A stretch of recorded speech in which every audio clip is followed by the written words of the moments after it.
What's up? I'm Ashley Lamson, a senior for CCHS today, and today we're going to get into our first broadcast video tutorial, or BVT for short.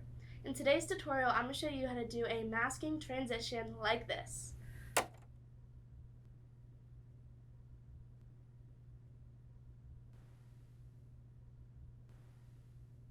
Alright, with this transition, you can go from one location and or character to another, and we're going to get into it.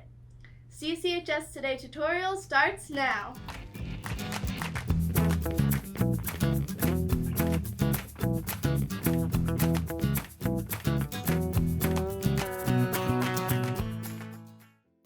Alright, first things first, we want two clips that have a similar movement.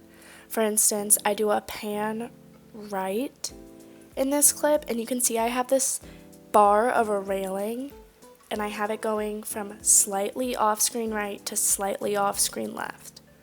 And that's the movement we want. And we want two clips to have that same movement. It could be a pan, a tilt, truck, dolly, it doesn't matter what it is, as long as both clips match. In my second clip, I do the same thing, and I have the leg of a table moving from off camera right to off camera left. So it matches my other clip. I also keep going, and then I go upwards, and you see a bag. I also wanted to try to do that as well. So you can see, again, I'm starting the leg of the table slightly off screen right, and then I line that up with the previous clip. But you want to make sure it's on a video track that is underneath the first video, because we are masking with opacity, and that will show any video track that's underneath it. So you can see, again, I'm starting slightly off screen right, and right when it's slightly off the screen left is when I am cutting the clip and I'm making keyframes. So then I go to effect controls on the first clip, I go under opacity, and I click the pen tool. So all of this space on the right side, I want to box it and make a shape. Now you can see on the left side of the box the opacity hit, and you can see what's underneath. We need to flip that. So we click inverted, which is underneath the mask, and now you can see everything on the right you see the video underneath. I also like to mask feather. I just think it looks a bit smoother. I went around 80. You can do whatever you want. Now we click the stopwatch for mask path, which is underneath opacity with your mask, and you make a little keyframe. So then I use my arrows on my keyboard, and I go back one frame at a time, and I readjust where this box is, and I line it up with the leg that I used. So I click mask path, I use the arrow key, go back a keyframe, and I readjust to line it up with the leg.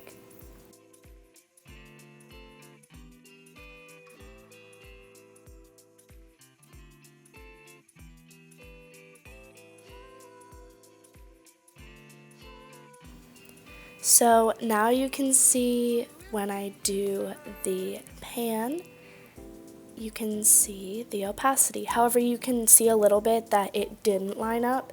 So that's when I go back to my mask path. I just keep clicking through frame by frame, just doing those little adjustments to make sure it lines up with the table and you don't see anything you shouldn't see.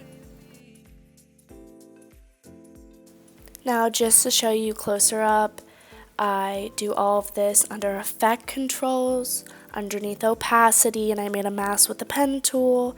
I made keyframes, and I use my arrow keys to scroll through those keyframes, and then we get this.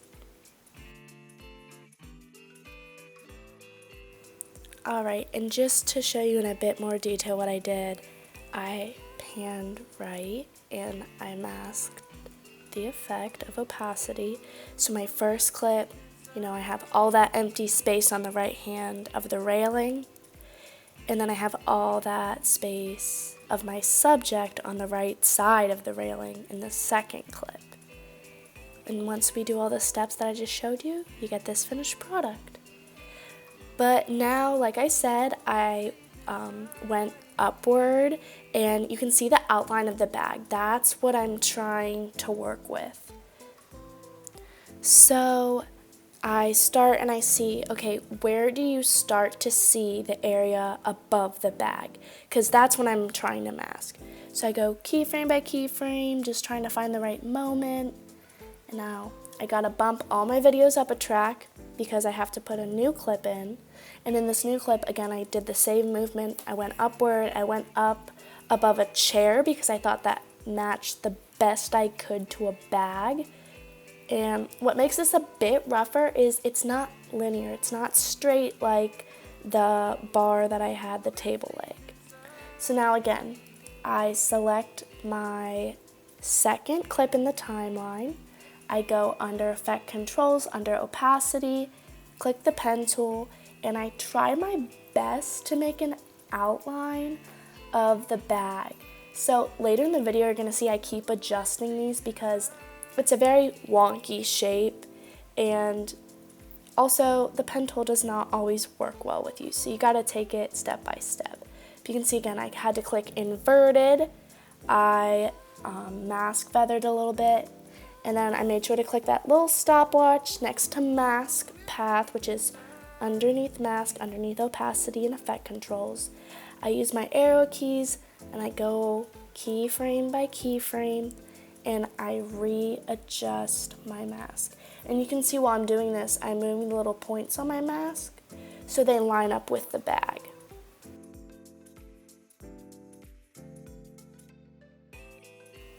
So I just keep moving the mask to make it fit the bag. I make a few curved lines sometimes just because it matches the bag better. So this is really honestly the tedious part. You just gotta really do your best. You're not gonna make it perfect, so you just gotta do the best you can.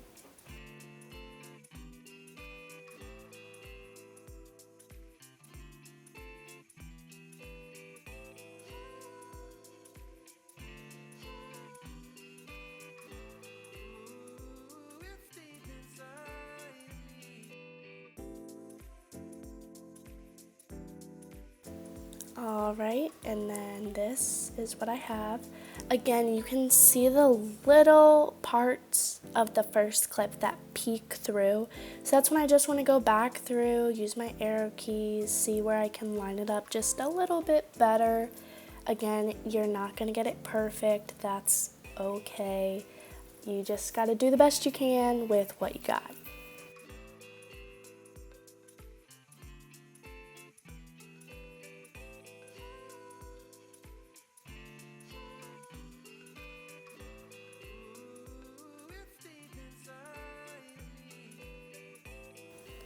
Alright, and now that it is all done, this is what it looks like.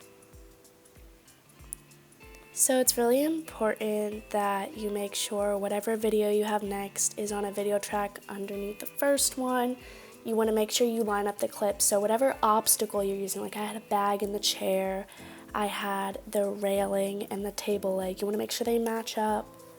And you keep adjusting the mask until it fits, and that's definitely the hardest part. You can see through this whole thing I messed around with that a lot, and at some point you just gotta be like, well, it's not gonna get better than this. So that is how you do a masked transition.